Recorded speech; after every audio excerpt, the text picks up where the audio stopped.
자, 통치체제의 재정비와 왕실의 권위 회복, 흥선대원군의 집권.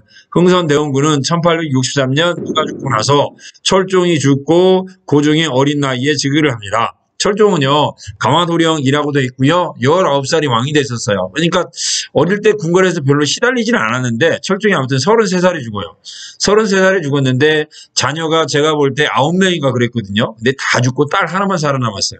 그러니까 뭐 9명인가 11명인가 그러는데 아무튼 뭐 조선시대에 어이가 있다고 그래서 왕자나 공주라고 해서 안 죽는 건 아니었던 것 같아요. 아무튼 철종 그렇게 많이 나왔지만 후계가 하나도 없어요. 그래서 후계가 하나도 없다 보니까 흥선군의 아들이었던 이명복이를 왕으로 삼습니다. 그죠? 이명복을 왕으로 삼았는데 여기 보니까 대원군이라는 단어가 있는데 우리 저번에 선조 임금하면서 대원군을 한번 이야기를 했을 거예요. 선조의 아버지를 우리가 덕흥대원군, 그 다음에 철종의 아버지를 전개대원군, 그 다음에 고종의 아버지를 흥선대원군이라고 하는데 원래대로 하면 왕의 아빠는 왕이어야 하잖아요. 그런데 이 사람들은 왕이 아니에요. 왕이 아니에요. 그럼에도 불구하고 고종이 왕이 됐다는 이야기는 고종은 실제적으로는 이하응의 아들이지만 흥선대원군의 아들이지만 얘가 왕이 된 건 아까 이야기한 대로 아들이 없이 죽었던 철종의 양자가 되는 걸로 해서 뭐가 된 거예요? 왕이 된 거예요. 가만히. 근데 이제 아무튼 아까 이야기한 대로 이하응은 뭐가 아니었어요? 왕이 아니었는데도 왕이 됐잖아요. 그래서 이런 사람들을 우리가 뭐라 부르는 거예요? 왕의 법적인 아버지가 아니라 실제 아버지 해서 생부 대원군, 여기도 보니까 전개 대원군, 그렇게 이야기를 하고 있었던 거죠. 자, 아무튼 뭐 어렵게 왕이 되었던 고종, 12살이 왕이 됐기 때문에 실제 권한은 누가 장악을 합니까? 아버지였던 흥선대원군이 장악을 하게 되는 거죠. 자, 대원군 먼저 어때요? 탕평 정치를 시작합니다. 안동 김씨 세력을 약화시키기 위해서 당파와 지역과 신분을 가리지 않고 고른 인재 등용을 했다. 그래서 이미 사라졌던 남인, 심지어는 북인까지도 대원군 때는 이제 정계에 다시 등장을 합니다. 그 다음에 두 번째, 조선 후기 최고 국정 합의 기관 뭐라고 그랬어요? 비변사라고 그랬죠. 요거 뭐 언제 만들어졌냐면 맨 처음에 삼포해란 때 만들어졌고 임시기구로 삼포해란 때 만들어졌지만 임진왜란 이후에 최고 국정 합의 기관이 되었던 비변사 없애버려요. 없애버리고 다시 원래대로 갑니다. 정치는 의정부에서, 그 다음에 군사는 삼군부에서 담당하도록 함으로써 왕권을 강화시키고자 했었던 거죠. 조선 후기에 비변사가 최고 합의기관 역할을 할 때는 뭐 의정부 관리라든가 육조의 관리라든가 뭐 사헌부 사관원의 관리라든가 승정원의 관리가 한 군데에서 모여서 회의를 다 했어요. 한 군데에서 모여서 회의를 다 하다 보니 왕권이 약할 수밖에 없었던 거죠. 그러다 이걸 대원군이 다시 원위치시킨 겁니다. 비변사를 없애버리고 행정은 의정부에서, 군사는 삼군부에서 그렇게 하도록 함으로써 왕권을 다시 강화시키고자 했다라는 거고요. 그 다음에 법전을 정비합니다. 우리 법전 어때요? 제가 여기다 쓰지는 않았지만 여러분들 꼭 정리 한번 해보세요. 책에다가 성종 때 뭐가 만들어졌어요? 경국대전, 그 다음에 영조 때 속대전, 그 다음에 정조 임금 때 대전 통편이에요. 통이 앞에 오면 정조 임금 거예요. 그 다음에 고종 때 다시 한번 정리했다가 대전, 회, 통입니다. 통이 나중에 오면 뒤가 되겠죠. 이처럼 이제 법을 자꾸 정리한 이유는 우리 어르신들이 옛날에 그랬잖아요. 10년이면 강산이 변한다고. 근데 이제 법을 만든 지 몇십 년, 몇백 년이 지난 거예요. 그러니까 이제 제도나 풍습이 바뀌었기 때문에 그때마다 이제 법률을 어때요? 개편을 한 거죠. 오늘날 우리가 살고 있는 대한민국, 우리 지금 헌법 몇 헌법이에요? 제6공화국 헌법이에요. 자, 이렇게, 대한민국 기껏해야 이제 뭐 75년 밖에 안 됐지만 그 안에서도 헌법을 우리가 6번이나 바꿨잖아요. 조선시대 이제 어때요? 뭐 500년 역사 가운데 법전 4번 바꾼 겁니다. 4번 바뀌었고요. 그 내용도 가끔가다 시험 문제 잘 나오니까 알아두시기 바라겠고요. 그 다음에 대원군. 자, 우리 저번에 임진왜란 때 많은 문화재가 손실되었다. 대표적인 거 뭐라고 그랬어요? 경복궁과 불국사라고 그랬죠. 근데 이제 경복궁은 조선시대 왕의 전궁이에요. 그런데 이게 임진왜란 때 불났는데 1592년 어떻게 보면 1592년 한 5월, 4월 말에 불탔는데 국가가 왕이 돈이 없었어요. 왕실이 돈이 없어서 약 한 300년간 방치를 했었죠. 이걸 이제 이래가지고는 왕실의 권위가 살 수 있겠냐 해가지고 대원군이 다시 복원을 한 거예요. 근데 그동안 돈이 없어도 복원을 못했던 걸 대웅군이 권력을 잡았다고 해서 돈이 갑자기 생길 일은 없잖아요. 그러다 보니까 많은 백성들을 공짜로 노동에 동원했고요. 그 다음에 건설비가 부족하니까 양반들한테 뭘 거뒀고요. 원납전을 거뒀고요. 원납전은 원래 요즘으로 따지면 기부금이에요. 기부금이에요. 원래대로 하면 원에서 내는 돈인데 이제 이 강제로 징수하다 보니까 원망하면서 내는 돈으로 바뀌었다라고 이야기를 하고 있고요. 이처럼 이제 1865년부터 어거지로 해갖고 경복궁을 짓고 있는데 중간에 불이 한번 낮췄어요. 그러다 보니까 경복궁 중건에 대한 백성들의 불만이 훨씬 더 컸던 거죠. 자, 원납전 갖고도 안 되니까 뭘 징수했다? 당백전을 징수했다. 얘도 주관식이 굉장히 많이 나오죠. 당할 땅자 100백자예요. 이게 원래는 상평통보라는 돈이 있었잖아요. 조선시대 때.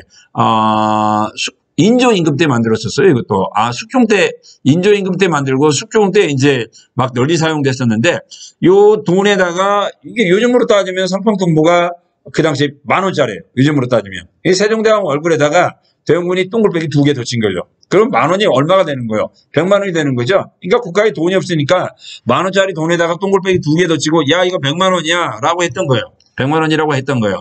그러니까 100만 원이 100만 원 역할을 하지 못했겠죠. 그래서 이제 어때요? 화폐 가치가 크게 하락을 합니다. 화폐 가치가 하락하면 어떤 일이 벌어지냐면 물가가 폭등을 합니다. 이거 굉장히 중요한 거죠. 화폐 가치가 하락하고 물가가 폭등하고 물가가 폭등하면 누구 생활이 힘들어져요? 당연히 일반 백성들의 생활이 힘들어집니다. 그래서 경복궁 중건이 백성들로부터 불만이 많이 샀다. 아까 이야기한 대로 강제 노역도 있었지만 당백전 발행에 따른 물가 폭등 이것이 또 많은 백성들의 원망을 사기도 합니다. 당백전 굉장히 많이 나와요. 당할 땅자 100백자입니다. 자, 당백전입니다.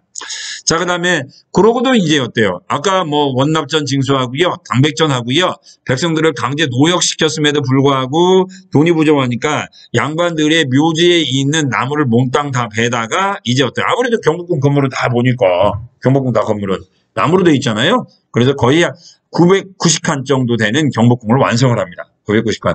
오늘날도 우리 서울 가보면 경복궁 지금 어때요? 복원시키고 있다고 하잖아요. 근데 복원된 지금 우리 건물이 150칸이에요. 그러니까 복원하고 있다고 하는 경복궁의 실제 대웅군이 중건했을 당시의 경복궁 모습은 7배 정도. 그 정도 되니까 엄청나게 컸던 거죠. 오늘날 우리가 보는 건 거의 5분의 1도 안 되는 거예요. 자, 아무튼 그처럼 큰 대규모의 토목공사를 하다 보니까 백성들도 그 다음에 양반들도 많은 불만을 표현을 했었다. 그렇지만 1868년에 끝끝내 완성을 하고 말죠. 대웅군 고집은 세요. 자, 봤고요. 그 다음에 대웅군이 이제 경복궁 중간한 다음에 한 것 중에 하나가 뭐냐면은 서원 철폐입니다. 1871년 조선 후기 서원이 붕당이 근거지가 되자 이거 탕평책을 실시했던 영조가 한번 시도를 했던 거죠. 붕당이 근거지가 됐었고요. 그 다음에 서원은 공부를 하라고 흔히 이야기하는 사액서원이라는 게 있어요. 꼭 여기다 써놔보세요. 사액서원. 원래 조선시대에 국가의 공교육기관이 향교가 있었죠. 이건 공립이에요. 그런데 공립 가지고 이제 어때요? 많은 그 양반 유생들을 수용하지 못하니까 이제 양반 유생들이 가지고 있었던 사립학교 서원을 인정을 합니다. 서원을 인정하면서 이 서원에는 세금을 걷지 않아요. 그 다음에 서원에 소속된 양반이라든가 노비들에게는 어때요? 요역을 징수하지 않았어요. 그만큼 이제 뭘 하는 이야기야? 선현에 대한 제사라든가 아니면 후학을 위한 교육에 전념하라는 뜻이었겠죠. 그래서 세금을 걷지 않고요. 그 다음에 역을 부과하지 않았어요. 그런데 이 서원이 조선 후기에 너무 많아져요. 원래는 이런 혜택을 받는 게 사액서원이에요. 사액서원. 왕이 인정한 서원들만 이걸 이제 이런 혜택을 받았는데 나중에는 이제 양반들이 힘이 세다 보니까 국가로부터 인정받지 않았던 서원들도 다 어때요? 세금을 안 내게 되는 거예요. 그러다 보니 어떤 일이 벌어져요? 국가에 거치는 세금이 그만큼 줄어들게 되는 거죠. 양반들 같은 경우 세금 내기 싫다 그러면 자기 재산을 다 어디에 그냥 형식적으로 기증을 해요? 서원에 기증을 해버리면 되니까요. 그러다 보니까 국가 재정이 크게 악화됐고 그러면 그럴수록 왕의 권위는 어때요? 떨어졌겠죠. 그래서 대웅군이 전국에 있는 서원 몇 개를 제외하고 47개를 제외하고 다 없애버립니다. 그리고 철폐된 서원의 토지와 노비를 몰수하여 국가 세금으로 걷어요. 이게 이 땅은 국가 땅으로 만들고 노비는 공노비로 만들거나 아니면 어때요? 면천을 시켜줬겠죠. 일반 양인으로 만들었던 거예요. 그러다 보니 백성들은 크게 환영을 했고요. 당연히 누구는 반대를 했어요? 양반들은 반대를 했어요. 아까 경복궁 같은 경우에 백성도 양반도 싫어했지만 서원철폐는 어때요? 백성은 좋아하고 양반들은 싫어했다. 그래서 이제 양반들 가운데 대원군이 서원철폐에 반발하면서 많은 상소를 올렸는데 그 중에 이제 대원군에게 한 방 빵 맥혀버린 사람이 누구냐면 한 방 먹인 사람이 누구냐면 최익현이라는 사람이에요. 최익현이요. 우리 뭐 최익현 보면 나중에 보면 을미의병에도 등장을 하고 을사음악에도 등장을 하는데요. 최익현이라는 사람이 이제 어때요? 고종을 비난하는 아니 대원군을 비난하는 상소를 한 방 올렸고 그것 때문에 이제 어때요? 대원군이 실각을 하게 됩니다. 자, 아무튼 서원철폐 양반들의 반발을 샀다. 자, 그다음에 우리 조선 후기 세도 정치 하면 어때요? 삼정의 문란 이야기했죠? 전정, 군정, 황곡인데 요 문란을 이제 어때요? 대원군이 다 이제 개혁을 합니다. 양전 사업을 실시함으로써 토지 조사 사업을 실시함으로써 누락된 토지를 우리가 뭐라 부르냐면 은결이라고 불러요. 누락된 토지를 찾아내서 세금을 징수했다. 그럼으로써 국가재정을 확충했다는 거고요. 군정은 뭡니까? 군정은 우리 저번에 뭐 이야기했어요? 죽은 사람도 군포를 했다고 그랬죠. 백골징포, 백골징포. 그 다음에 어린아이에게도 어때요? 군포를 징수했다. 황구첨장 그랬잖아요. 황구첨장 그랬어요. 그런데 실제적으로 군포 백성들이 군포 부담이 커진 이유는 뭐 균역법도 있었지만 영조임금이었죠. 그럼에도 불구하고 백성들에게 군포 부담이 컸던 이유는 군역을 누가 면제된 거예요? 양반들이 면제가 됐던 거죠. 양반들은 군역을 내지 않고 일반 백성들만 군역을 담당하다 보니까 백성들이 부담이 컸잖아요. 그래서 여기서 이제 대원군이 바꿉니다. 호포제로 바꿔요. 호포제는 집집마다 군포를 납부해라. 집집마다 군포를 납부해라. 그러면 양반도 군포를 납부해야 되겠죠. 당연히 이 호포제도 양반들은 좋아해요, 싫어해요? 싫어했겠고요. 일반 백성들은 좋아했겠죠. 그렇죠. 이제 아무래도 일반 백성들이 내는 부담이 줄어들게 되니까. 그래서 호포제 실시 전과 실시 후 노넛 그래프죠. 이것도 시험 문제 많이 나와요. 그래서 원래 들으면 납부하던 일반 양인이 15%밖에 안 됐는데요. 호포제를 실시한 이후에 세금을 내는 사람이 몇 프로까지 늘어났다. 74%까지 늘어났고 양반들도 이제 어때요? 군포를 납부하게 되다 보니까 양반들은 불만이 있었겠지만 일반 농민들은 그만큼 세금 내는 게 줄어들었기 때문에 찬성했다. 호포제입니다. 호포제. 그 다음에 우리 저번에 조선 후기 삼정의 문란 가운데 가장 어때요? 농민들이 불만이 컸던 게 농민들을 가장 많이 괴롭혔던 게 뭐라고 그랬어요? 환정이라고 그랬죠? 이 환정은 국가가 했던 거예요. 국가가 일반 백성들에게 봄에 쌀을 구워주고 가을에 어때요? 강제로 거두는 거예요. 이때 이제 어때요? 뭐 빌려준 쌀을 뭐 부풀린다든가 한 가마를 빌려줬는데 뭐 세 가마니를 빌려줬다고 장부에 적으면서 뭐 5가마니를 걷어간다든가 이게 그 관리들 즉 향리들의 횡포가 심했죠. 그래서 대원군은 이 환곡을 개혁하기 위해서 이걸 국가가 담당하는 게 아니라 어디에서 담당하는 걸로 민간에서 담당하는 걸로 바꿉니다. 그죠? 민간에서 담당했다. 그래서 이걸 사창제라고 불러요. 사창제라고 지역 주민들이 자치적으로 운영하는 걸로 요 삼정의 문란을 개혁함으로써 향리들 지방관들의 횡포를 막음으로써 백성들의 생활을 안정시켜줬다.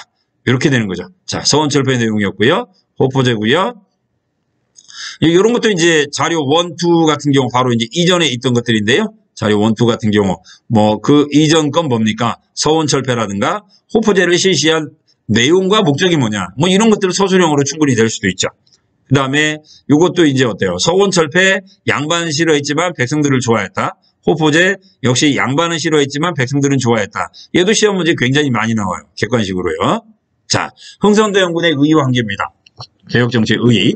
통치체제를 재정비해서 국가기강을 바로잡고 일시적으로나마 백성을 안정시키는 데는 크게 기여했다. 하지만 전통적인 왕조체제 내에서 전제왕권 강화만을 목표로 했다는 데 한계가 있다. 경인 박해와 전월의 정번호 사건, 19세기 조선의 정세. 자, 조선의 연애에 서양배들이 막 자꾸 나와요. 이때 등장했던 서양배들을 우리가 뭐라고 불렀냐면 이양선이라고 불렀어요. 일본 아이들은 요 이양선을 뭐라고도 불렀냐면 시커먼 배, 털선이기 때문에 시커먼하잖아요. 그래서 일본 아이들은 흑선, 구루가네라고도 표현을 했고 우리나라는 모양이 이상하다. 그래서 이양선이라고 불렀던 거죠. 그리고 19세기 중반에 청과 일본이 또 문호 개방을 합니다. 청나라는 앞에서 이제 내용이 나오는데 1840년 아편전쟁이 있죠. 아편전쟁에서 패합니다. 그러면서 난징 조약을 체결하게 되죠. 그 다음에 그 다음에 일본은 1854년과 그 다음에 1858년 두 차례에 걸친 조약을 통해서 미국에게 문호를 개방을 해요. 그리고 더욱이 1860년 중국에서 있었던 베이징 조약을 통해서 러시아가 어디를 차지를 하냐면 연해주까지 차지를 하게 돼요. 이 연해주는 어디예요? 바로 두만강 건너잖아요. 블라디보스토크에 있는데. 그래서 두만강 건너까지 러시아가 차지하게 되자 이제 조선의 입장에서 볼 때는 서구 세력이 이제 먼 이야기가 아니죠. 왜 그러냐면 두만강은 강폭이 생각보다는 넓진 않아요. 그러다 보니까 또 춥죠. 그래서 겨울철 되면 두만강이 얼면요. 러시아인들이 걸어서까지 이제 우리나라로 오게 돼요. 이제 그러다 보니까 이제 서구 열강에 대한 위기감이 한층 더 고조됐죠. 이런 상황에서 흥선대원군은 어떤 카드를 선택할 거냐라는 상황에서 흥선대원군은 서양 세력과의 문호 개방과 통상 수교는 군사적 침략으로 이어진다고 생각을 했어요. 그래서 이제 이를 거절을 했는데, 그럼 흥선대원군이 생각한 게 무리한 거냐? 꼭 그것만은 아니었다. 즉 아까 이야기한 대로 1840년 아편전쟁과 42년 난징조약을 통해서 중국이라는 나라가 문호를 개방했는데 그 다음에 어떻게 됐느냐? 발전을 했느냐? 아니에요. 일단 난징조약을 통해서 등장했던 영국, 그 다음에 그 이후에 들어왔던 프랑스는 중국과의 무역이 본인들의 어떻게 보면 목표에 다다르지 못하자 또 다른 침략을 전개하게 되는 거죠. 그게 이제 1858년에 있었던 제2차 아편전쟁, 에르오 사건이라고 하잖아요. 또 다른 전쟁으로 연결이 됐죠. 그 다음에 또 1860년에 문호를 개방했던 베트남이 있어요. 베트남도 우리나라보다 먼저 문호를 개방을 했죠. 1860년 문호를 개방했던 베트남 같은 경우도 사이공 조약을 통해서 이제 우리가 이제 코친차이나라고 그래요. 베트남 아랫지역이요. 베트남 아랫부분 세 군데를 역시 또 누구에게 뺏기냐면 프랑스에게 뺏겨요. 그러니까 흥선대원군이 봤었던 문호 개방은 또 다른 뭘 불러왔어요. 군사적 침략을 불러왔었죠. 흥선대원군이 본 것은 여기까지예요. 자, 그리고 또 하나 흥선대원군이 또 통상수교 거부 정책을 펼 수밖에 없었던 것은 그 당시 입장에서 볼 때는 지식인들이죠. 누구예요? 이 사람들. 누구예요? 유학자들이잖아요. 근데 유학자들 또한 흥선대원군하고 똑같이 뭘 주장을 했어요? 통상수교 거부를 주장을 했던 거죠. 자, 이때 1866년에 이항로라는 사람이 올린 상소, 통상을 개방하면 유교 질서, 신분 질서가 무너진다. 천주교를 받아들이면 나라가 무너진다. 라고 생각을 했던 게 그 당시 지배층이었던 유학자들의 사고방식이었죠. 아시다시피 흥선대원군은 자, 민생 안정책을 펴다 보니까 유학자들하고 사이가 별로 안 좋았어요. 유학자들하고 사이가 안 좋았는데, 대내적으로 사이가 안 좋았는데, 대외적으로까지 흥선대원군이 만약에 이들 사대부들하고 정반대되는 정책을 폈다라고 한다면 아마 흥선대원군은 더 이상 권력을 유지하기가 힘들었을 거예요. 물론 흥선대원군은 저번에도 이야기했지만 1871년 서원 철폐 때문에 결국은 유학자들이 상소를 받아서 실각을 하게 돼요. 그런데 만약에 통상수교 정책을 폈다라고 한다면 흥선대원군의 몰락은 더 빨랐을 거라는 이야기죠. 그래서 흥선대원군은 부득이하게 통상수교 거부 정책을 펼 수밖에 없었다. 자, 그럼에도 불구하고 흥선대원군은 약간은 유혹을 받고 있었어요. 어떤 유혹을 받아야 되냐? 이건 병인박해의 내용을 통해서 한번 살펴볼 수 있도록 할게요. 자, 흥선대원군 병인박해의 배경입니다. 천주교가 확산됐고 또 한편으로 볼 때 흥선대원군은 러시아를 견제하기 위해서 프랑스 선교사를 이용하려고 하기도 했었어요. 이게 바로 이제 유혹이라는 거죠.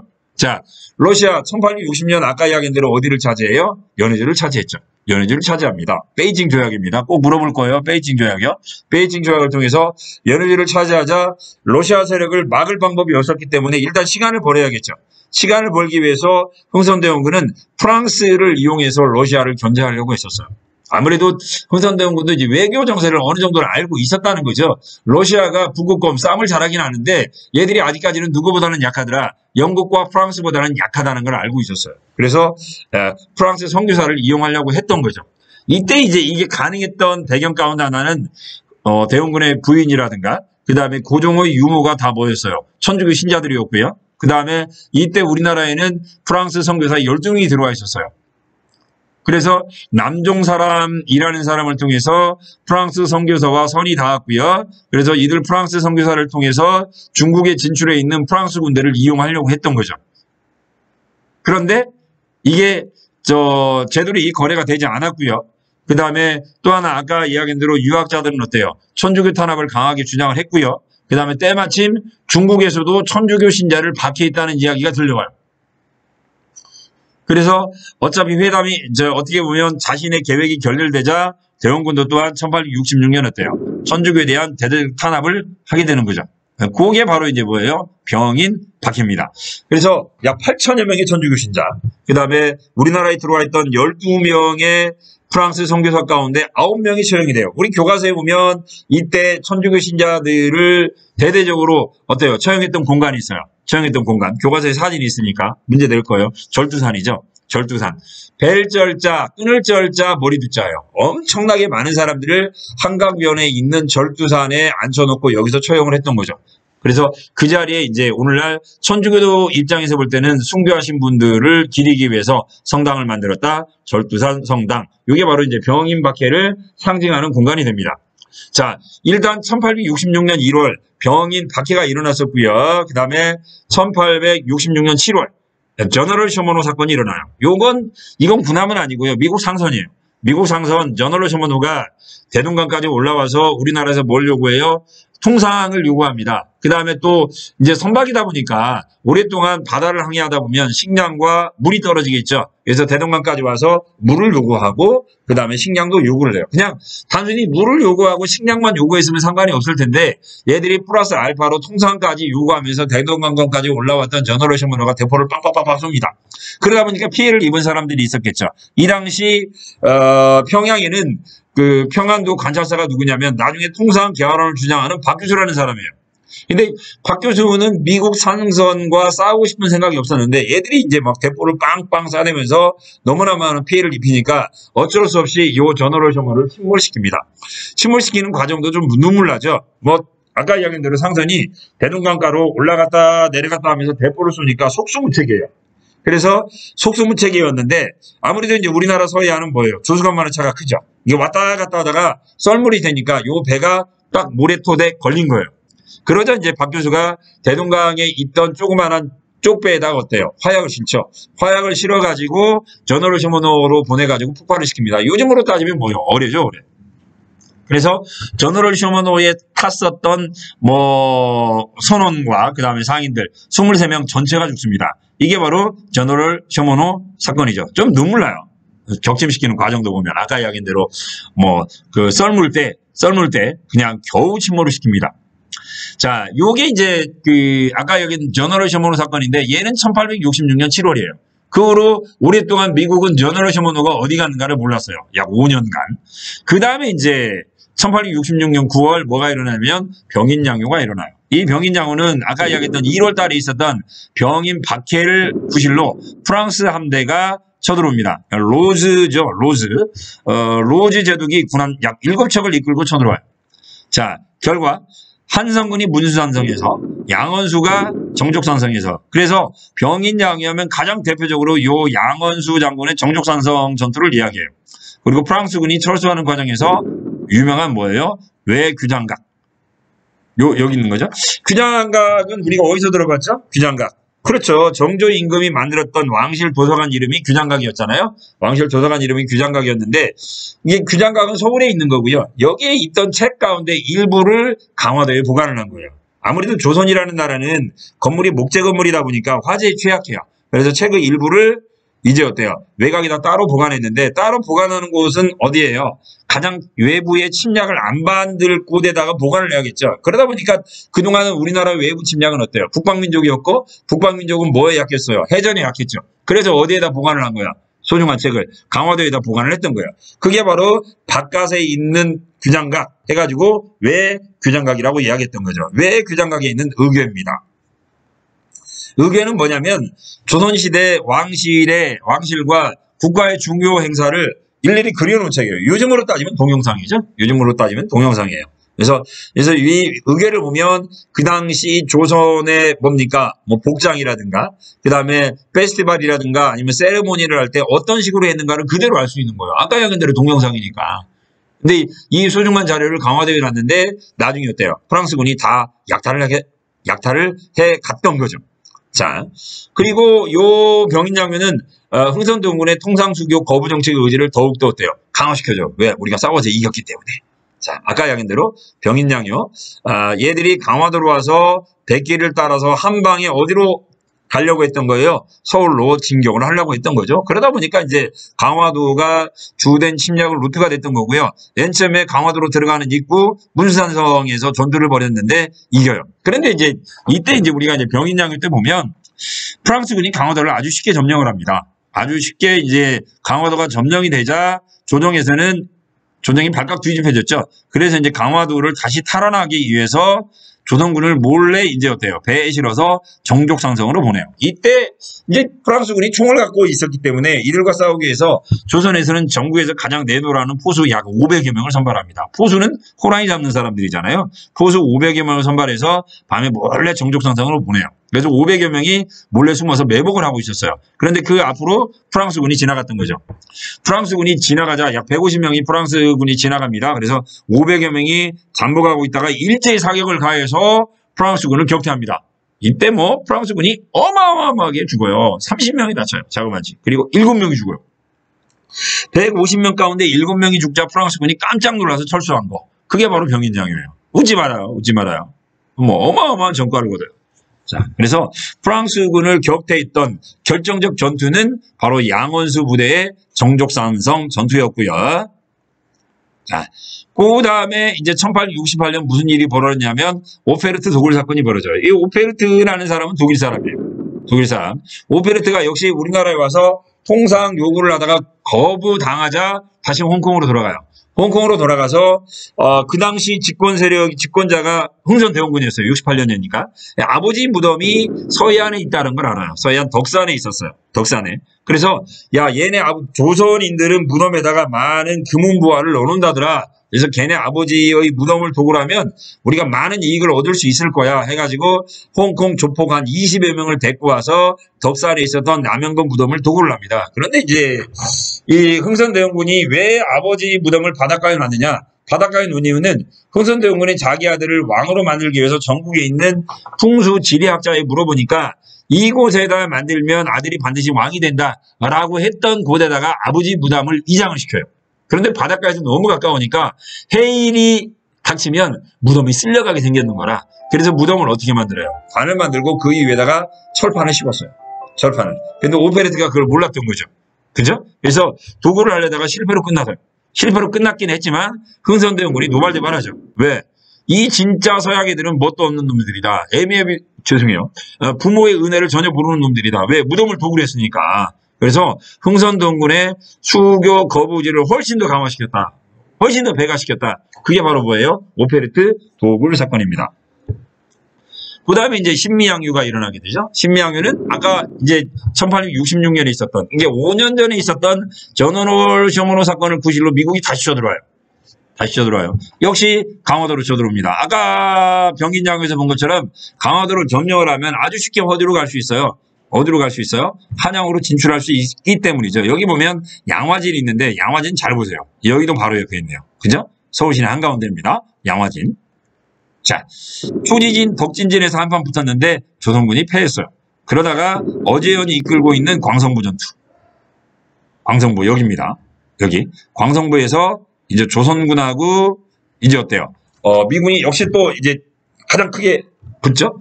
이때 이제 미군이 그 바다를 통해서 광성부로 상륙을 합니다. 상륙작전을 전개를 냈고 조선군 약 200여 명이 상륙을 하고 있는 미군을 향해서 대포 쏘고 총을 쏘고 미군 막 이제 상륙을 하고 그랬어요. 어마어마한 전투가 벌어졌죠.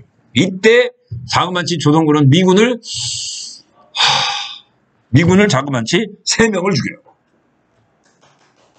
미국은 3명을 죽였고요. 이때 이제 미 육군사관학교 웨스트포인트 출신이었던 장교가 처음으로 죽어요. 그러니까 미 육군사관학교 출신이 해외에서 처음으로 전사한 곳이 요 광성부 전투예요. 그런데 문제는 미군이 이때 3명이나 죽었는데 조선군은 250명이 전멸을 해요.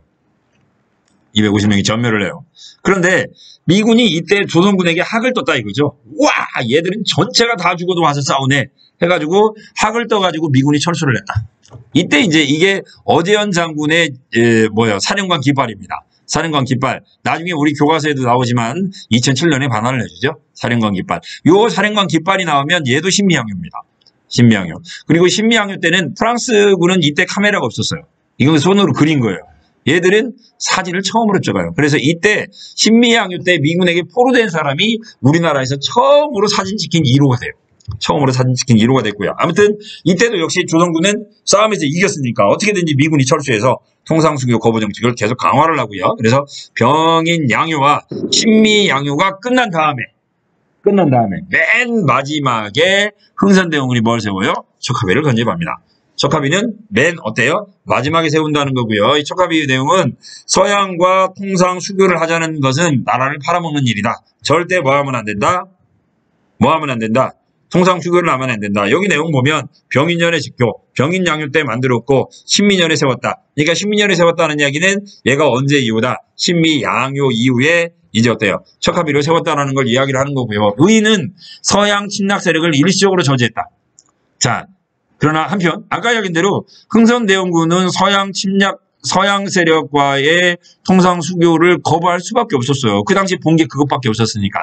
다만 근대화를 지연시켰다라는 한계가 있었다. 이게 만약에 내가 흥선대원군이라고 한다면